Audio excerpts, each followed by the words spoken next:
Выходец из села Гойты, участник русско-японской войны, Кака Ахтаханов, состоял на службе и являлся офицером царской армии. Он был известен как большой патриот своего народа, который отличался необычайной щедростью.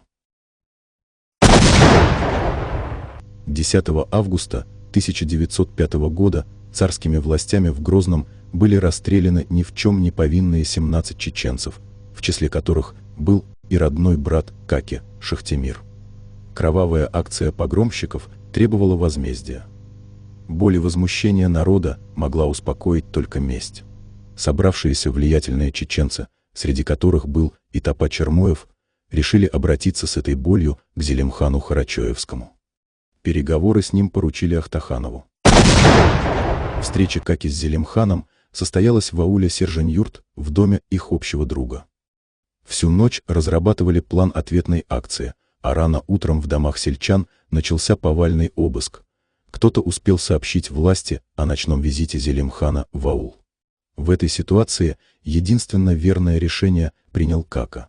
Хозяин дома стал по его совету чистить коня Каки, а хозяйка занялась во дворе его буркой.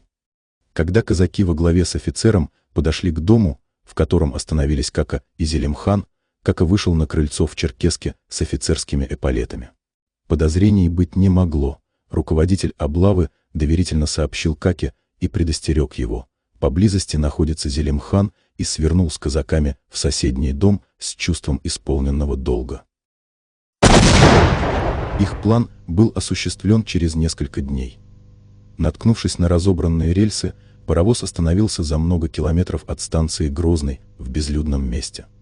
Зелимхан вывел из вагонов на лужайку 17 царских офицеров, ровно столько, сколько было убито чеченцев в ходе погрома 10 августа. Безвинно погибшие в Грозном были отомщены. Вскоре после этих событий Кака перешел на сторону революционных сил, боровшихся с царизмом.